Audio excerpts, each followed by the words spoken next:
नमस्कार, मैं हूँ सोनिया और आप देख रहे हैं कार्यक्रम आध्यात्मिक ज्ञान चर्चा। तो आइए शुरुआत करते हैं कार्यक्रम की और जानते हैं विचार जगत गुरु तत्वदर्शी संत रामपाल जी महाराज बनाम परम पूज्य संत महामंडलेश्वर स्वामी ज्ञानानंद जी के विचार। महाराज जी, आपका इष्ट देव कौन है?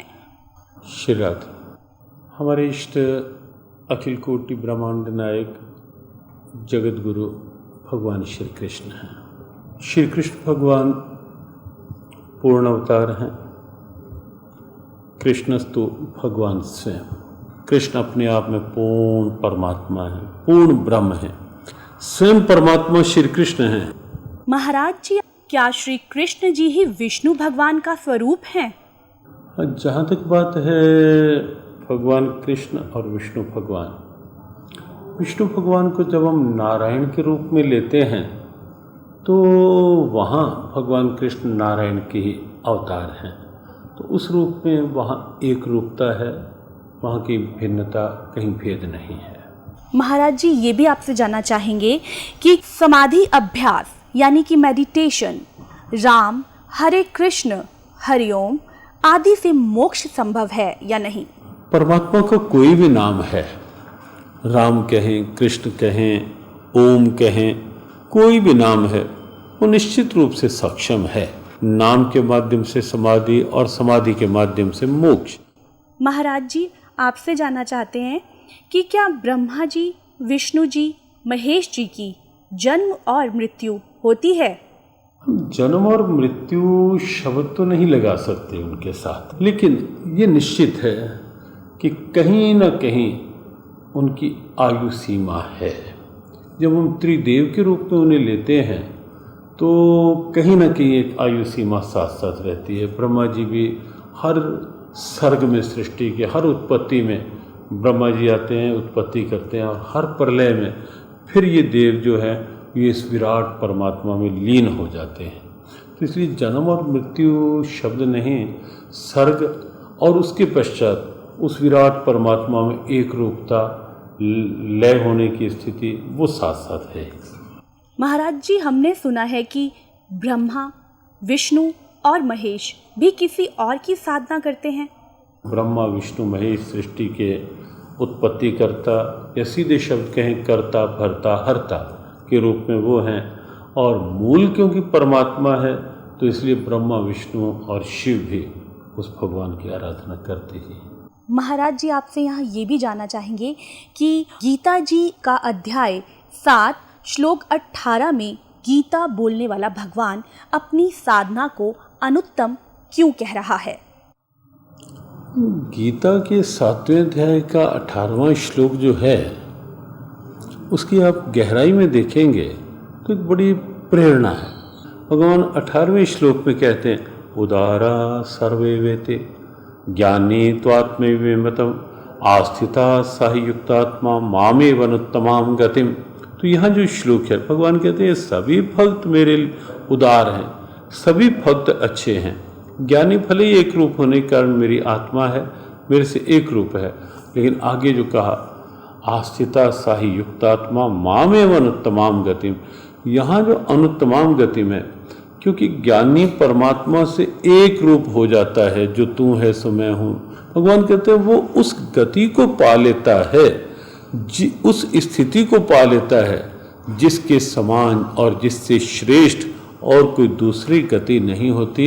यहाँ जो अनुत्तमाम गतिम शब्द है, अनुत्तम की साधना की बात है, वो उस अवस्था की बात है जो जीव का परमोच्च लक्ष्य है, सर्वोच्च लक्ष्य है, जीव का परम प्राप्तव्य है, जिस प्राप्ति के पश्चात और कुछ पाना शेष नहीं रहता। ये गीता की एक दिव्यता है जो इस श्लोक के माध्यम से भगवान ने प्राप्त करने की प्रेरणा दी और कहा कि उसके समान कोई गति नहीं। एक प्रश्न आपसे जरूर करना चाहेंगे महाराज जी। गीता जी के 18वें अध्याय के 62वें श्लोक में गीता बोलने वाला भगवान अर्जुन को पूर्ण मोक्ष प्राप्ति के लिए अपने से किस अन्य भगवान की शरण में जाने को कह रहा है? वह परमेश्वर कौन है? श्रीमद् भगवद गीता को लेकर एक बड़ा रहस्यपूर्ण प्रश्न है और ये श्लोक अपने आप में बहुत महत्वपूर्ण है गीता का। तमेव शरणम गच्छ सर्वभावेन भारत तत्प्रसादात प्राम शांतिम स्थानम प्राप्स्यसि शाश्वतम। जिस 18वें अध्याय के 62वें श्लोक की चर्चा आपने की, वो चर्चा इसी श्लोक को लेकर, तम उस परमात्मा की शरण में तू जा, वहाँ से तुझे परम शांति और मोक्ष मिलेगा उसकी कृपा से। वस्तुतः कोई और परमात्मा नहीं है। हमने पूर्व में भी एक प्रश्न के उत्तर में कहा कि कृष्णस्तु भगवान स्वयं, कृष्ण अपने आप में पूर्ण परमात्मा है, पूर्ण ब्रह्म है। तो ये थे स्वामी ज्ञानानंद जी के विचार। और आइए अब जानते हैं आदरणीय इस्कॉन प्रमुख महम्मद दास जी के विचार। आपका इष्ट देव कौन है? हमारे इष्ट देव तो भगवान श्री कृष्ण हैं। हम तो उन्हीं के लिए जन्म जन्मांतर तक उन्हीं की सेवा के लिए आराधना करते हैं कि उनकी कृपा मिले, जिससे कि अंतिम समय जब हम प्रयाण काल होता है, जब हम शरीर छोड़ें, तो भगवान का कीर्तन करते, उनका स्मरण करते हुए हम उनके धाम में प्रवेश करें। हरे कृष्णा। मैं यही आपसे जानना चाहूँगी कि श्री कृष्ण जी ही विष्णु का स्वरूप है, क्या ये सच है? ऐसा है कि अगर आप श्रीमद् भागवत पढ़ेंगे तो आपको पता चलेगा कि कृष्णस्तु भगवान स्वयं, विष्णु में और कृष्ण में कोई अंतर नहीं है। केवल एक ही अंतर है कि जैसे कोई व्यक्ति ऑफिस में और अपने घर में हो, तो जब वो ऑफिस में जाता है तो बहुत सज संवर के ड्रेस वेस ठीक से पहन के जाता है। जब घर पे है कोई फॉर्मेलिटी नहीं है। तो श्री कृष्ण का जो स्वरूप है वो निज धाम में है, अपने घर में बैठे हुए। तो जब उन्हें पालन करना होता है तो विष्णु के रूप में मुकुट उकुट पहन करके और विधिवत सुदर्शन चक्र धारण करके फिर हो जाते हैं। प्रभु जी, यहाँ एक और है जहन में हमारे सवाल कि समाधि अभ्यास यानी कि मेडिटेशन, राम हरे कृष्ण हरि ओम आदि से मोक्ष संभव है या नहीं? ये तो बहुत उत्तम स्थिति है, लेकिन समाधि कैसे होगी जब मन हमारा भौतिक वस्तुओं में उलझा हुआ है? समाधि कैसे होगी? इसलिए मंत्रोच्चार के द्वारा हरे कृष्ण कृष्ण कृष्ण हरे हरे, हरे राम राम राम हरे हरे, इस मंत्र का दृढ़ निश्चय के साथ जप कर देंगे तो हमारा मन स्थिर हो जाएगा। और जब मन हमारा स्थिर हो जाएगा तो हमारी स्थिति समाधि में लीन हो जाएगी। और वो जो समाधि है कृष्ण स्मरण की समाधि, कृष्ण के साथ रमण करने की समाधि, कृष्ण की भक्ति की समाधि, वो हमें कृष्ण के प्रेम में बांध देगी। प्रभु जी, यहाँ मैं जानना चाहूंगी कि ब्रह्मा विष्णु महेश की भी मृत्यु होती है? वो एक विशिष्ट मूर्ति है। ब्रह्मा विष्णु और जो शंकर हैं, ब्रह्मा की तो मृत्यु होती है, उनका भी जीवन काल है। तो कहने का तात्पर्य ये है कि भगवान चाहे ब्रह्मा हो, विष्णु हो, महेश हो, इनकी भी मृत्यु संभव है? नहीं, विष्णु की मृत्यु नहीं होती है और शंकर भी अमर है। ब्रह्मा, इन तीनों गुणों में जो ब्रह्मा का रिप्रेजेंटेशन है, शास्त्रों के आधार पर यह निश्चित किया गया है कि उनका समय निश्चित है। क्या ब्रह्मा विष्णु महेश भी किसी और इष्ट की साधना करते हैं? देखिए, ये तीनों के तीनों भगवान श्री कृष्ण का ही स्मरण करते हैं। कहा जाता है गीता जी के अध्याय 7 और श्लोक 18 में गीता बोलने वाला भगवान अपनी साधना को अनुत्तम क्यों कह रहा है? यहाँ पर अनुत्तमा गति कहा उन्होंने। इससे पहले के श्लोक में भगवान ने कहा चतुर्विधा भयंती माम जना सुकृतिचार्जुना आर्थ अर्थार्थी जिज्ञासु ज्ञानी च भर्तर सब। 4 प्रकार के लोग मेरी भक्ति करते हैं। भगवान कहते हैं कि जो लोग हमारे भक्त हैं वो सर्वश्रेष्ठ है, लेकिन साथ साथ जो लोग ज्ञानी हैं, जो मेरे परम ज्ञान को जानते हैं, गीता के इस गुह्य ज्ञान को जानते हैं, उन्हें भगवान कहते हैं वो उनको मैं अपने समान मानता हूँ और उन्हें निश्चित रूप से अनुत्तमा गति अर्थात उन्हें मेरे धाम की प्राप्ति होती है। मैं यही आपसे जानना चाहूंगी कि गीता जी के 18वें अध्याय के 62वें श्लोक में गीता बोलने वाला भगवान अर्जुन को पूर्ण मोक्ष प्राप्ति के लिए अपने से किस अन्य भगवान की शरण में जाने को कह रहा है? वह परमेश्वर कौन है? कृष्ण के अतिरिक्त तो कोई भगवान ही नहीं है कि उस परम ईश्वर की अर्थात उस श्री कृष्ण, उस मेरे कृष्ण की या मेरी आराधना तो हृदय में बैठ के करो। ये थे आदरणीय इस्कॉन प्रमुख महम्मद दास जी के विचार। और आइए अब जानते हैं जगत गुरु तत्वदर्शी संत रामपाल जी महाराज के विचार। सतगुरुदेव की जय। बंदी छोड़ कबीर परमेश्वर जी की जय। बंदी छोड़ गरीबदास जी महाराज जी की जय। स्वामी राम देवानंद जी गुरु महाराज जी की जय।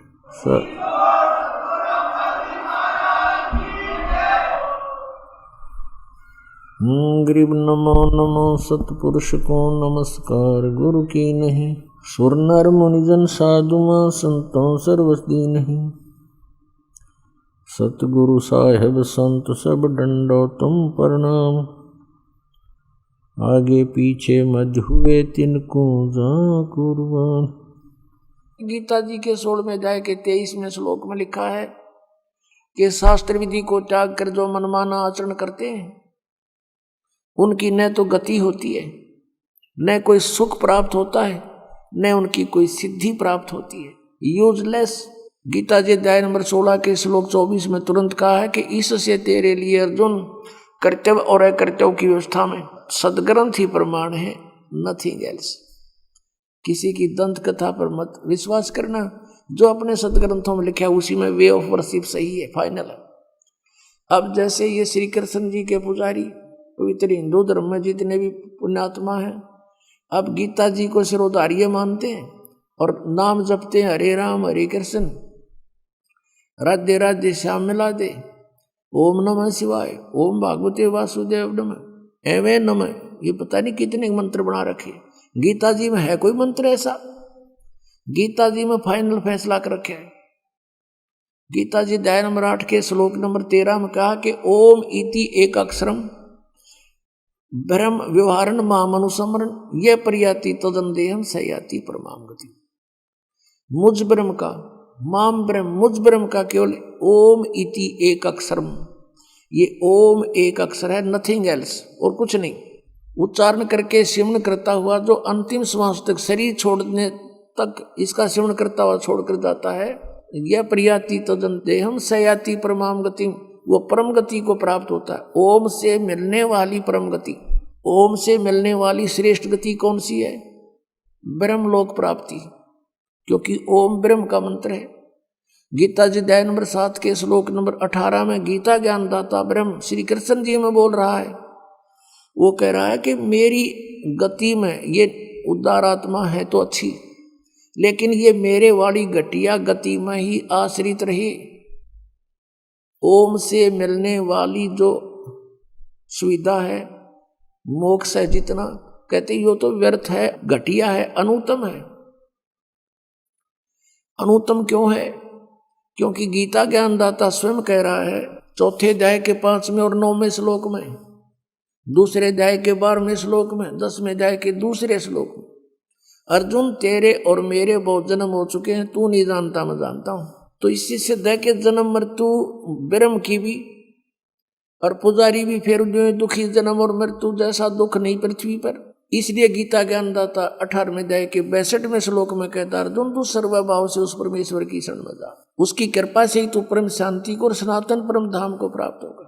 अब पुण्यात्माओं 17वें अध्याय के 23वें श्लोक में गीता जी में स्पष्ट किया है कि उस सच्चिदानंद गण ब्रह्म की पूजा यानी तत्ब्रह्म, उस परम अक्षर ब्रह्म की साधना का 3 मंत्र का जाप है, उसको प्राप्ति का। ओम तत्सत, ओम ब्रह्म का सरपुरुष भी कहते हैं इस ब्रह्म को, और तत् अक्षर पुरुष का वो सांकेतिक है, और सत जो है परम अक्षर ब्रह्म का। इनकी मजदूरी करनी है। इन तीनों की साधना से ही परमात्मा प्राप्ति, सतलोक प्राप्ति होगी।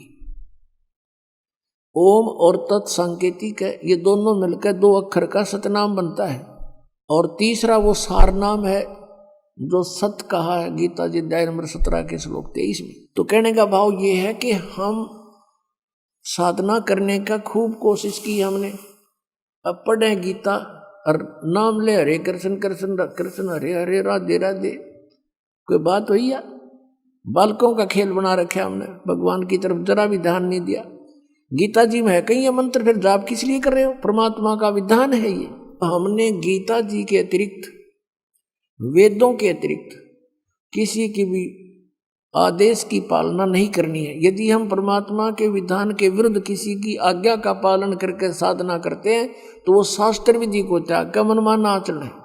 आज तक हमें परमात्मा की जानकारी यथार्थ रूप में नहीं हुई।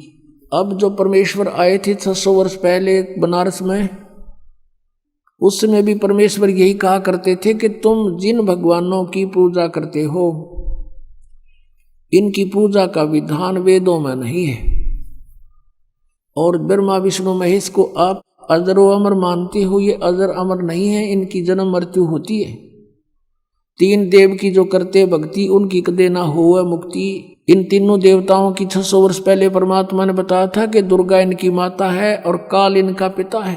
लेकिन उस समय इन ब्राह्मण वर्ग के जो गुरुपद पर विराजमान थे व्यक्ति, उन्होंने परमात्मा का घोर विरोध किया और करवा दिया जनता से, और कहा कि कबीर तो अशिक्षित है, ये क्या जाने संस्कृत भाषा को, ये तो जुलाहा है, धानक है, हम ब्राह्मण हैं, हमने संस्कृत को पढ़ा। ऐसा कुछ नहीं लिखा हुआ इन पुराणों में। ये सर्वेश्वर हैं, महेश्वर हैं, कोई इनके माता पिता नहीं, मृत्युंजय हैं, कालज्य हैं। आज तक मूर्ख बना रहे थे हमारे को ये संस्कृत भाषा के जानने वाले। और परमात्मा ने 600 वर्ष पहले लिखा था कि इनकी जन्म मृत्यु होती है, इनके माता पिता हैं।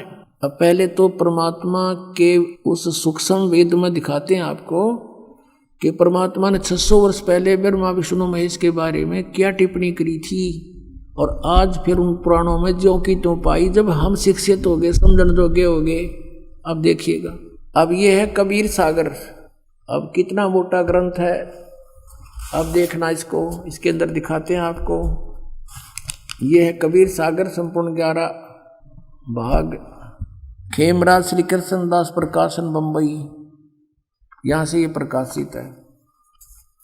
और इसका यहाँ लिखा है सत कबीर सागर, ज्ञान सागर प्रथम खंड, कबीर पंथी भारत पथिक, स्वामी युगलानंद बिहारी द्वारा प्रस्कृत, मुद्रक एवं प्रकाशक हैं खेमराज श्री कृष्ण दास, अध्यक्ष श्री वेंकटेश्वर प्रेस, खेमराज श्री कृष्ण दास मार्ग मुंबई।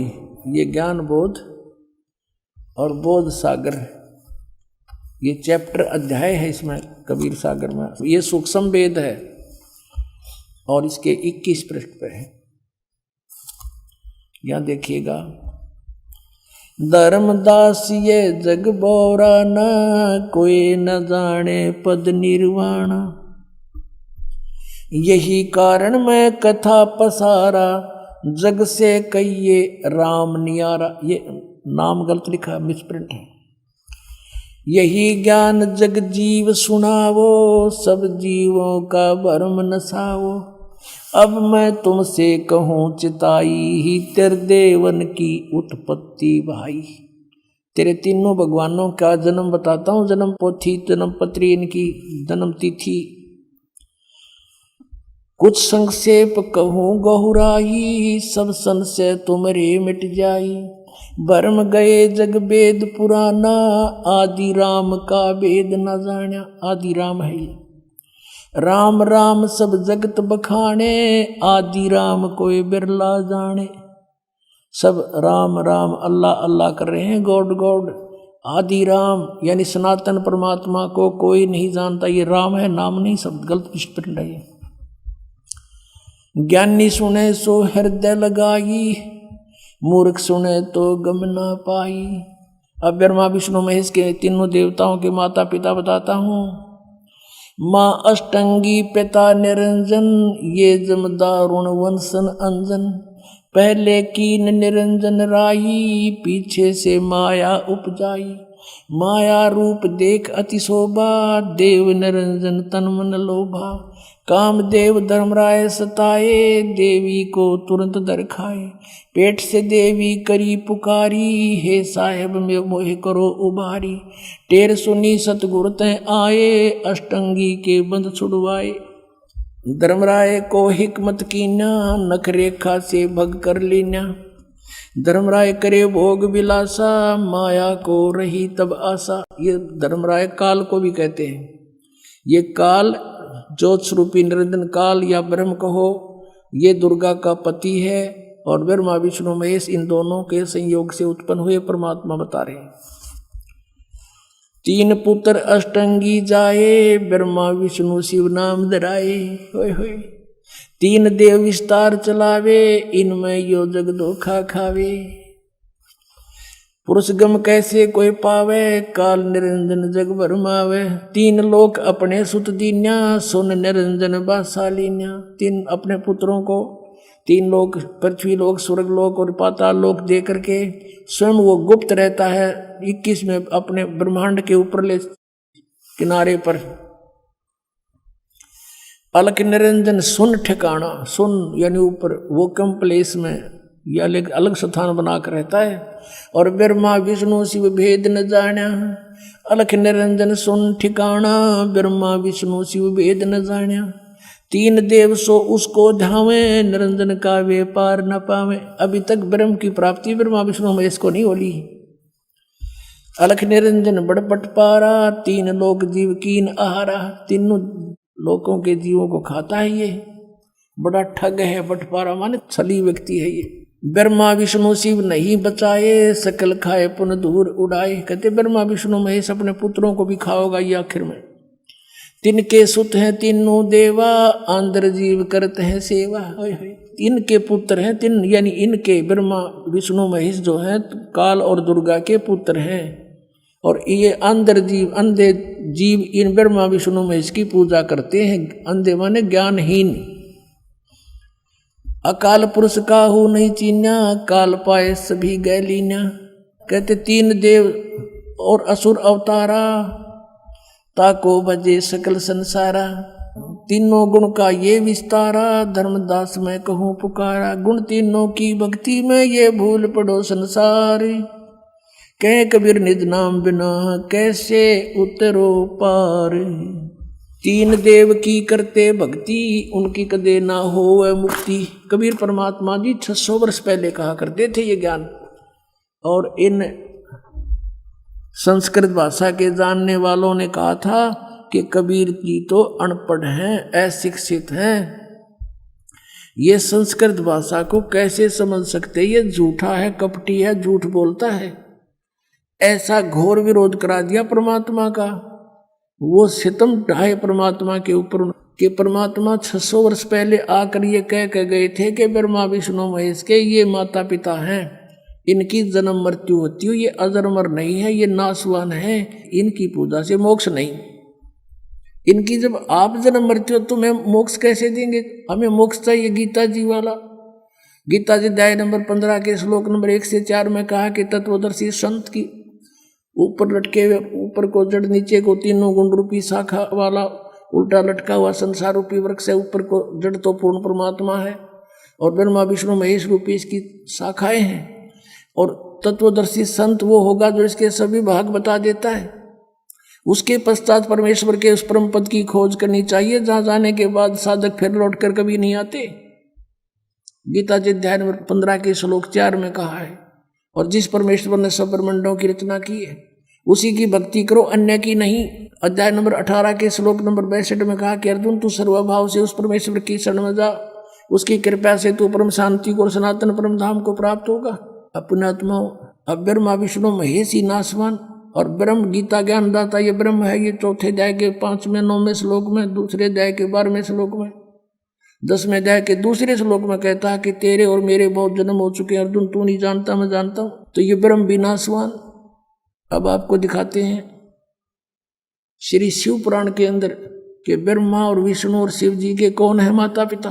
पुण्यात्माओं, यदि ये सदग्रंथ आज भी संस्कृत में होते तो ये दास भी आपके रूबरू नहीं कर सकता है सच्चाई को, भले ही आप शिक्षित हो चुके हो। अब अनुवाद उन्हीं के द्वारा किया हुआ गीता प्रेस गोरखपुर वालों से, और उनमें स्पष्ट लिखा हुआ है। और इनका आज तक समझ में नहीं आई ये कहानी के है, इनके माता पिता लिख रखे और ये आज तक हमें नहीं बता पाए। क्योंकि कहते हैं मोती मुक्ता दर्शत नाई, ये जगह सब अंधरे, दिखत के तो नैन चश्मे इनका फेरा मोतिया बंदरे। इनका मोतिया बंद हो रहा था, किसी का मोतिया बंद हो जाए आंखों में, आंखें स्वस्थ दिखाई देती हैं जैसे इसको खूब दिखता होगा, पर उसने दिखता कती नहीं। तो ये दिखे थे विद्वान संस्कृत भाषा बोला करते, हमने सोचा कि महर्षि हैं, इन्हें घोट रखी है पुराण, सारे संस्कृत बोल रहे हैं। आज देखा वेदों और गीता के बारे में इनको कह का पता नहीं था। इन विद्वानों को, मंडलेश्वरों को, महर्षियों को, और परमेश्वर ने आके 600 वर्ष पहले जिसको ये अशिक्षित कहा करते थे कि वो क्या जाने वेदों और सदग्रंथों के और पुराणों के बारे में, संस्कृत भाषा जानता नहीं, परमात्मा ने संस्कृत भाषा की आवश्यकता नहीं, वो सारी भाषाओं को समझते हैं। और उन्होंने जो अपने द्वारा रची हुई सृष्टि और सारा कुछ उसके सामने रचा गया तो वो सब कुछ ठीक बोलेगा।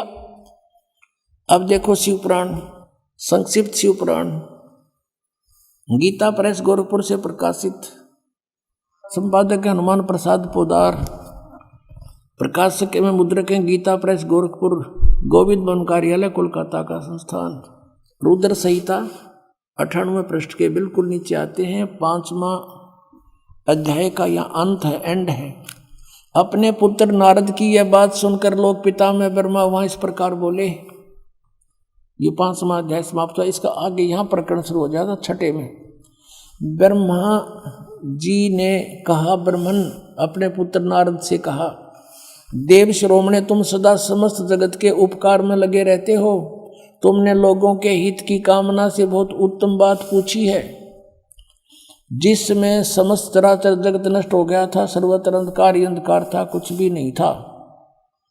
उस समय तत् सद ब्रह्म, इस श्रुति में जो सत सुना जाता है एकमात्र वही शेष था। ये 99 पृष्ठ पे पढ़ा पाना। अब 100 पृष्ठ पे आते हैं। ये 100 पृष्ठ पे है, यहाँ नीचे आते हैं। जिस परब्रह्म के विषय में ज्ञान और अज्ञान पूर्ण उक्तियों द्वारा इस प्रकार विकल्प किए जाते हैं। अब ब्रह्मा जी का ज्ञान सुन लो, कुछ ज्ञान, कुछ झूठा, कुछ सच्चा, यानी ज्ञान अज्ञान दोनों के विषय जो हमने सुना है वो बता रहा हूँ। उसने कुछ काल के बाद द्वितीय की इच्छा प्रकट की, उसके भीतर एक से अनेक होने के संकल्प उदित हुए। तब उस निराकार परमात्मा ने अपनी लीला शक्ति से अपने लिए मूर्ति की कल्पना की। ये कहे निराकार हो ब्रह्म, और फिर कहते हो मूर्ति बन गया। वो छुपा रहता है। गीता जी अध्याय नंबर 7 के श्लोक 24-25 में ये काल बोल रहा। गीता कहता मैं अपनी योग माया से छुपा रहता हूँ, सबके सामने नहीं आता। तो ये क्या करता, अपने कभी शिव के रूप में, अपने पुत्र के रूप में, कभी किसी को ब्रह्मा के रूप में दर्शन देता है। अब यहाँ ब्रह्मा इसीलिए कह रहा है कि वो तब उस निराकार परमात्मा ने अपनी लीला शक्ति से अपने लिए मूर्ति की कल्पना की। वो आकार में आया, क्या बना, जो मूर्ति रहित परम ब्रह्म है। ये ब्रह्म को परम ब्रह्म बोल रहा है, उसी की मूर्ति भगवान सदाशिव है। युग काल जो है सदाशिव रूप में प्रकट हो गया। अर्वाचीन और प्राचीन विद्वान उन्हीं को ईश्वर कहते हैं। उस समय एकाएक ही रहकर स्वेच्छानुसार विहार करने वाले उन सदाशिव ने अपने विग्रह से स्वयं ही एक स्वरूप भूता शक्ति की सृष्टि की, यानी अपने शरीर से एक स्त्री निकाली। ये न्यू कहना चाह रहा है ब्रह्मा, जबकि आपने सृष्टि रचना के अंदर परमेश्वर के द्वारा बताई यथार्थ ज्ञान सुना हुआ है, वो सच्चाई है। उसका कुछ मिलता जुलता ज्ञान ये दे रहा है। उनके अपने श्रीअंग से वो कभी अलग होने वाली नहीं थी। उस पराशक्ति को प्रधान प्रकृति गुणवती माया बुद्धि तत्व की जननी तथा विकार रहित बताया गया है। दुर्गा को प्रकृति भी कहते हैं, प्रधान भी कहते हैं। अब याद रखना, गीता जी के 14वें अध्याय के अंदर उत्पत्ति बताएंगे जो ब्रह्मा और विष्णु जी की। ये प्रधान और प्रकृति दुर्गा के लिए कहा है। यहाँ देखना, वह शक्ति अंबिका कही गई है। उसी को प्रकृति, सर्वेश्वरी, त्रिदेव जननी, नित्ता और मूल कारण भी कहते हैं। त्रिदेव जननी, ओह, तीनों भगवानों, तीनों देवताओं की, ब्रह्मा विष्णु महेश की माता। परमात्मा ने कहा है, अब मैं तुमसे कहूँ चिताई, त्रिदेवन की उत्पत्ति भाई 600 वर्ष पहले आज से, और यही आज हमारे यानी पुराणों में विद्यमान है। त्रिदेव जननी, नित्ता, मूल कारण भी कहते हैं। सदाशिव द्वारा प्रकट की गई उस शक्ति की 8 भुजाएं हैं। कति क्लियर कंसेप्ट हो गया। नाना प्रकार के आभूषण उसके अंगों की शोभा बढ़ाते हैं। वह देवी नाना प्रकार की गतियों से संपन्न और अनेक प्रकार के अस्त्र शस्त्र धारण करती है। वो एकाएकिनी होने पर भी वह माया संयोग वसात अनेक हो जाती है।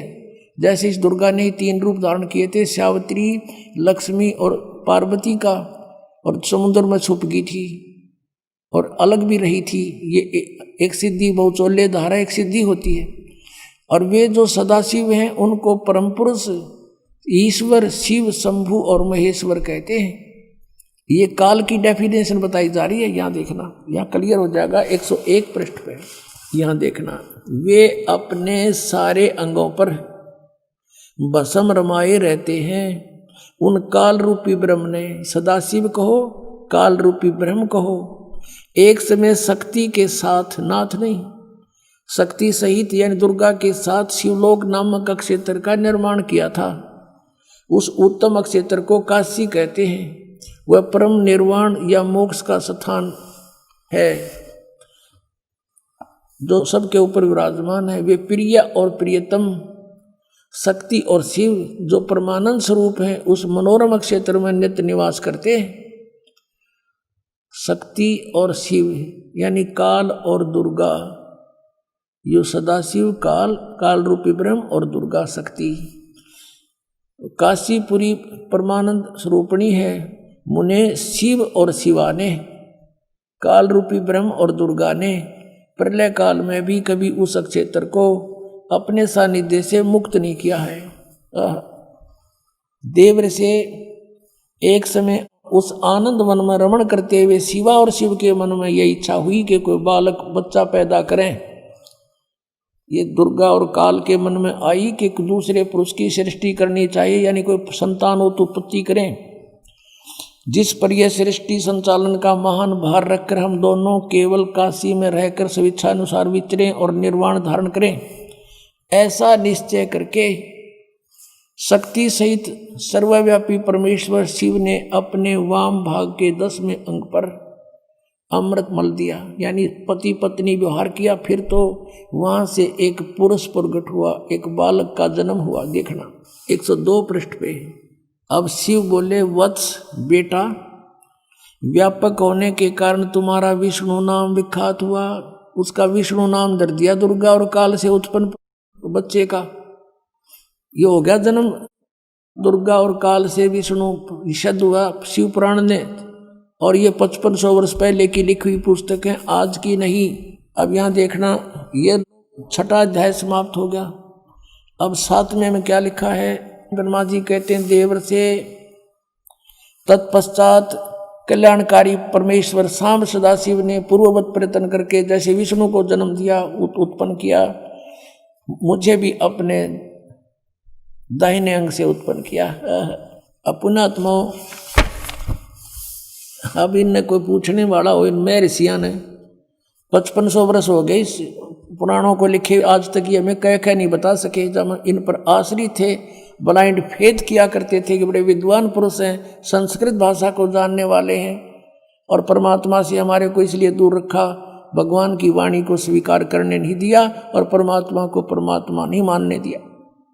ये माँ शत्रु रहे हमारे ये अज्ञानी नीम हकीम गुरु, चाहे वो किसी धर्म मजहब के रहे हैं। अब यहाँ पर अब 2 तो सिद्ध हो गए कि दुर्गा और काल से विष्णु जी और ब्रह्मा जी की उत्पत्ति तो स्पष्ट होगी, कंसेप्ट क्लियर हो गया। अब रह गया शिव।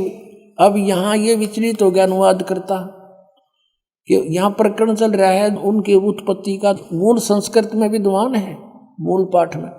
यहाँ उसने सोचा शिव जी से शिव की उत्पत्ति कैसे लिखूं, हाथ कांप गए। अब लेकिन कहते हैं चोर चुरावे तुमड़ी गड्ढा पानी में, वो गड्ढा हुआ ऊपर आवनो सच्चाई छानी ना।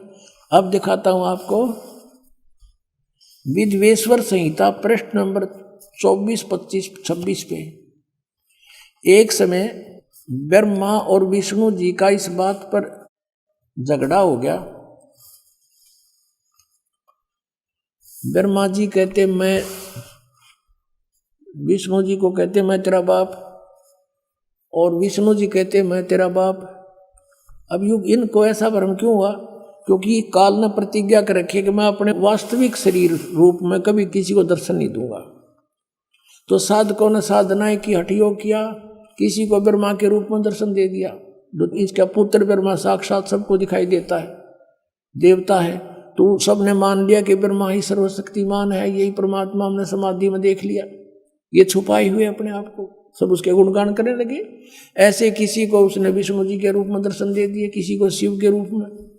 तो कोई कहता नहीं विष्णु जी सर्वशक्तिमान है, कोई कहता नहीं शिव जी सर्वशक्तिमान है, यही भगवान है, ये छुपाए रहे अपने आप को। तो इनका भ्रम हो गया कि हम भगवान हैं। तो इन दोनों ने आपस में झगड़ा कर दिया। तो ऊपर से इस काल ने इनके बीच में एक सफेद पिलर खड़ा कर दिया, जिसको शिवलिंग बोलते हैं। तेजों में से चमक निकली बहुत की। तो ये हैरान रह गए, युद्ध बंद कर दिया, उसको देखने लगे ऊपर नीचे जाकर। फिर यूं काल प्रकट हो गया अपने पुत्र शिव के रूप में, और इन दोनों को फिर शिक्षा देने लगा। देखिएगा विद्वेश्वर संहिता, ये संक्षिप्त शिव पुराण, प्रश्न नंबर 24-25 पे यहाँ देखिएगा विद्वेश्वर संहिता।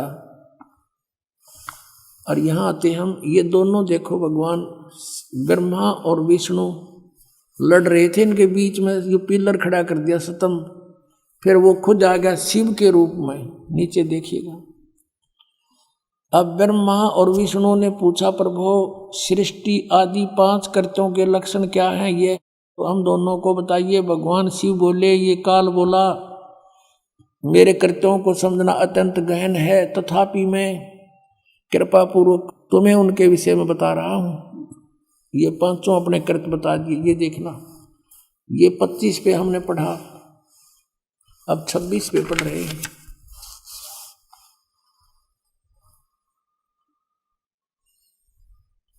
पुत्रो, अब ये काल कहता है ब्रह्मा और विष्णु जी को, पुत्रो तुम दोनों ने तपस्या करके प्रसन्न हुए मुझ परमेश्वर से सृष्टि और सतीथि नामक 2 कृत्य प्राप्त किए हैं। तुमने, तुम्हारे को जो एक विभाग दिया है वो मैंने दिया, पर तुमने पहले तपस्या की, तप के बदले में दिए हैं। ये दोनों तुम्हें बहुत प्रिय हैं। इसी प्रकार मेरी विभूति स्वरूप रुद्र और महेश्वर ने, ये मैं नहीं है, ने 2 अन्य उत्तम कृत्य संहार और तिरोभाव मुझसे प्राप्त किए हैं। अब देखो 4 हो गए, ये 2 तो ये हो गए तुम दोनों ने, ब्रह्मा और विष्णु जी, और रुद्र और महेश्वर, और बोलने वाला 5वां सिद्ध हो गया, ये भी इनका पुत्र है। अब पुण्यात्माओं, ये ज्ञान परमेश्वर ने 600 वर्ष पहले कहा था धर्मदास जी को, और धर्मदास जी से कहा था तू अभी डंडोरा ना पीटिए इसका, आन देश में फिर सब की जो ना गांठ बांध देंगे। अभी तो ये हमने मूर्ख समझ रहे हैं, हमारे बच्चों को मुझसे दूर किए बैठे हैं, बिचली पीढ़ी आओगी जब देखेंगे इन्हें। अब सब अक्का बक्का रह गए, अब इनके पास कोई जवाब नहीं। जनता इनसे प्रश्न करती है कि तुम कहाँ सोया करते, मैं ऋषि हो, ये तुमने बैठा बैठा दिया, सारे समाज में भूत बना दिए, शास्त्र विरुद्ध ज्ञान सुना दिया। अब इनके बीड़ी धरती हो, पृथ्वी होगी, इनको मुश्किल माचेगी। सारे पंथाड़ा ने देख लिए। अब ये टीवी पर चलता है, पुस्तक भेज रहे हैं बड़ा बना करके, इसको पढ़कर समझदार बुद्धिमान समाज आज कोई बालक नहीं है। गॉड गिवन माइंड आज के बच्चों में।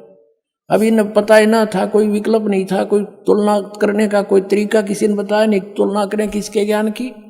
आज ये कंसेप्ट क्लियर करके धर दिया, माप के देख लिए सबने। ये ISI मार्क है जो दास ज्ञान देता है, सब सदग्रंथों में प्रमाणित है। अब वो पूछ रहे हैं उन गुरुओं से, उनको मुश्किल माच रही है, और बुद्धिमान लोग भाग भाग करा रहे हैं। कबीर परमात्मा कहते हैं कि डूबे थे पर उबरे, गुरु के ज्ञान चमक, और बेरा देखा दरदरा उतर चले फड़क। कबीर परमात्मा हमें समझाना चाहते हैं, इन मूर्ख गुरु के पीछे लाग रहे हो, और जब सतगुरु का ज्ञान सुना देखा है तो डूबो होगा। हमने पहले बेड़े हुआ करते, नौका के स्थान पर एक फ्लोटिंग बना लिया करते, पूरा लंबा चौड़ा लकड़ी इसका सूखा, और उसको ऊपर फूस फास ऊपर डाल लेते थे, लकड़ ऊंचे ऊंचे, तो वो बेड़ा बोला करते, बेड़ा। और उस बेड़े के ऊपर बैठ के पार करा करते दरिया को, बहुत पुराने समय का वो है। तो कहते परमात्मा कहते हैं कि जब तुम्हें संत मिल जावे, सच्चा गुरु, तो इस तरह जंप लगा जाना उस डूबने वाले बेड़े ते, भाग लेना। कैसे कि डूबे थे पर उबरे, गुरु के ज्ञान चमक, गुरु के ज्ञान को देखकर ऐसे चमक गए, नो एकदम चौकस हो गए, चौकन्ने हुए कि किसी ने बता दे, नो देख डूबेगा, ये टूटा पड़ा बेड़ा तुम्हारा, आ जाए, ये बिल्कुल ठीक है, इस पर आ जाओ फटाफट। तो कहते हैं देख कर अपने बेड़े को, टूटे हुए को, एकदम फड़क के कूद गए दूसरे पे, एक सेकंड की भी विचार नहीं करे, डूबे इस पर। तो क्या बताते हैं कि जब तुम्हें ये ज्ञान होगा कि जो ज्ञान तुम्हें प्राप्त है वो डुबोने वाला है, तो ऐसे वहां से तुरंत भागना पड़ेगा, जैसे एकदम जंप लगा कर जान बचाने वाली बात होती है।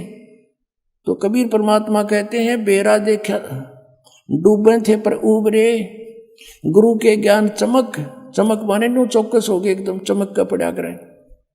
और बेड़ा देखा जरजरा यानी टूटा फूटा, तो डुबोएगा। तो उत्तर चले फड़क के, जैसे कोई पशु के पास में जाकर हॉर्न बजा जर वो एकदम फड़क कर भाग गया करें। कहते नो फड़क के कूद गए दूसरे बेड़े पे, यानी ऐसे गुरु को बदल लेना चाहिए। उस नकली गुरुओं को इस तरह तुरंत त्याग देना पड़ेगा आपको जान बचाने के लिए। अब आपको दिखा दिया ये कि ब्रह्मा विष्णु महेश के कोई माता पिता नहीं, और इनके इतिहास में इनकी जीवनी में लिखा है इनके माता पिता हैं। और जो ये पांचवा कौन है, ये ब्रह्म है, यही गीता का ज्ञान दे रहा है। देखिएगा फिर शिव पुराण, ये वही शिव पुराण है, गीता प्रेस गोरखपुर से प्रकाशित। अब हम उसको पढ़ रहे हैं, 26 पृष्ठ पे आप पढ़ रहे हो, विद्वेश्वर संहिता। ये अब हम यहां आगे थे पढ़ते पढ़ते कि पुत्रों तुम दोनों ने तपस्या करके प्रसन्न हुए मुझ परमेश्वर से सृष्टि और सतिथि नामक 2 कृत प्राप्त किए हैं। ये दोनों तुम्हें बहुत प्रिय हैं। इसी प्रकार मेरी विभूति स्वरूप मेरे स्वरूप में मेरे जैसे शरीर वाले रुद्र और महेश में भी ने भी 2 उत्तम कृत संहार और तिरोभाव मुझसे प्राप्त किए हैं। तो इसका मतलब हो गया ये पांचवा कौन है, ये ब्रह्म है, काल है, काल रूपी ब्रह्म है। ये यहाँ ये क्या कहता है कि मैंने पूर्व काल में अपने स्वरूप भूत मंत्र का उपदेश किया है, जो ओंकार के रूप में प्रसिद्ध है। वही महामंगलकारी मंत्र है। सबसे पहले मेरे मुख से ओंकार ओम प्रकट हुआ, जो मेरे स्वरूप का बोध कराने वाला है। ओंकार वाचक है, मैं वाच्य हूँ। ये मंत्र मेरा स्वरूप ही है। प्रतिदिन ओंकार का निरंतर स्मरण करने से मेरा ही सदा सिमरण होता है। तो ओम का जाप ब्रह्म का है, काल का है। मेरे उत्तरवर्ती मुख से अकार का, पश्चिम मुख से उकार का, दक्षिण मुख से मकार का, पूर्ववर्ती मुख से बिंदु का तथा मध्यवर्ती मुख से नाद का प्राकट्य हुआ है। यानी 5 अवय हैं इसमें, अकार, उकार और मकार और बिंदु और नाद। इन 5 से मिलकर ये ओम बना है। प्रणव बोलते हैं इसको, प्रणव। इस प्रकार 5 अवयों से, 5 अंगों से युक्त ओंकार का विस्तार हुआ।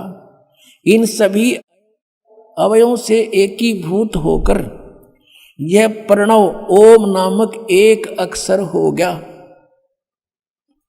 ओम इति एकाक्षरम ब्रह्म विहारण मामनुस्मरण यह प्रयाति तदन्देहम स याति परमाम गतिम। गीता जी के अध्याय नंबर 8 के श्लोक 13 में गीता का ज्ञान ये ब्रह्म ही दे रहा है। इति सिद्धम, वो कह रहा मेरा एक ओम अक्षर है, नथिंग एल्स। और यहाँ जो इन्होंने नकलियान बना रखा है ना, ओम नमः शिवाय, ये 5 अक्षर का मंत्र है। ये ओम नमः शिवाय कोई मंत्र नहीं है मूल पाठ में। ये अनुवाद करता कि अपनी अड़ंगा अड़ाया हुआ है, इसलिए ये गोट लिया ओम नमः शिवाय, ओम नमः शिवाय। अरे तो सीधा ओम मंत्र बता रहा है, नथिंग एल्स।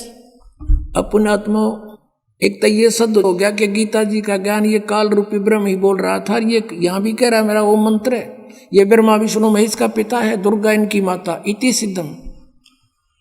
और ये तीनों नासवान है, ये दिखाते हैं आपको। जन्म है तो मृत्यु भी होगी इनकी।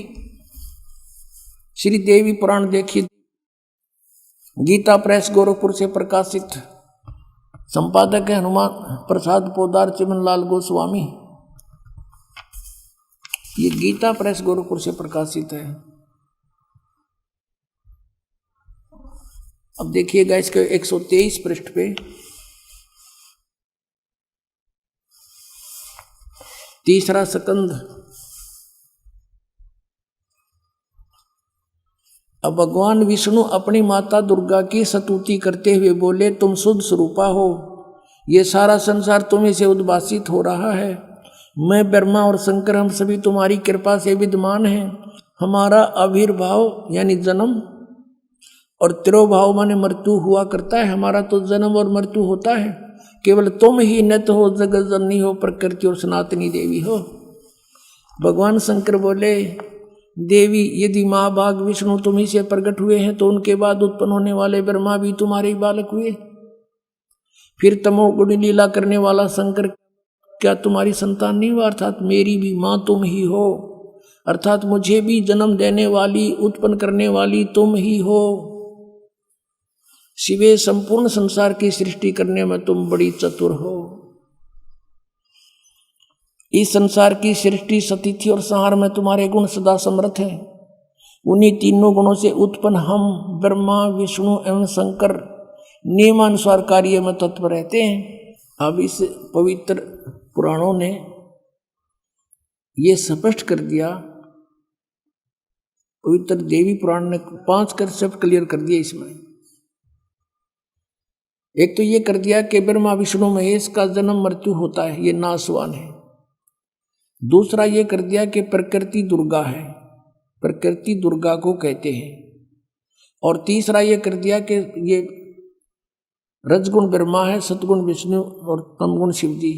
और चौथा ये कर दिया कि ये इनकी माता है दुर्गा, और ब्रह्मा विष्णु महेश की यह दुर्गा माता है। और पांचवा ये कर दिया कि रजगुण ब्रह्मा है, सतगुण विष्णु, तमगुण शिव जी। चौथा और पांचवा कर दिया कि ये केवल नियमित कार्य ही कर सकते हैं, यानी किसी के कर्म में ये परिवर्तन नहीं कर सकते। आपका जैसा कर्म है वैसा ही दे सकते हैं। आपके भाग में दुख है तो ये कोई परिवर्तन नहीं कर पाएंगे। केवल पूर्ण परमात्मा कबीर परमेश्वर आपके प्रारब्ध के पाप को काट के आपको सुख दे सकता है। उसके हाथ में कलम है, वो सर्वशक्तिमान है। अन्य ना ब्रह्म कर सकता, ना परब्रह्म कर सकता, केवल पूर्ण ब्रह्म कर सकता है सत्पुरुष। अब यहाँ आपको दिखाते हैं, ये विष्णु जी स्वीकार करते हैं कि मैं छोटा सा बालक था तब मुझे आपके दर्शन हुए थे, आप मुझे पालने पर झुला रही थी। देखिएगा, अब विष्णु जी ब्रह्मा और शिव को बता रहा है। ये वही तीसरा स्कंद है, पृष्ठ 120 पर पढ़ रहे हैं, पहले 123 पे पढ़ा था। संक्षिप्त देवी भागवत।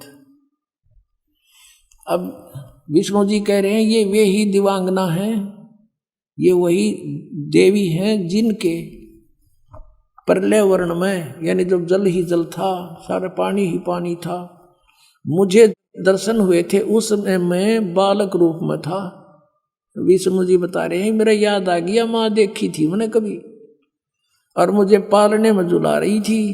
वट वृक्ष के पत्थर पर एक सुदृढ़ सैया बिछी थी, उस पर लेट कर मैं पैर के अंगूठों को अपने कमल जैसे मुख में लेकर चूस रहा था।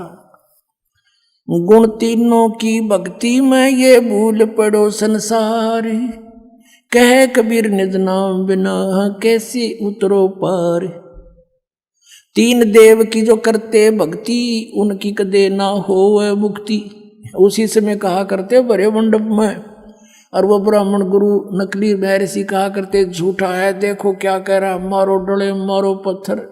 अब सब पीछे लगा देते, भगवान के परमात्मा आ जाते शब्द गाते हुए।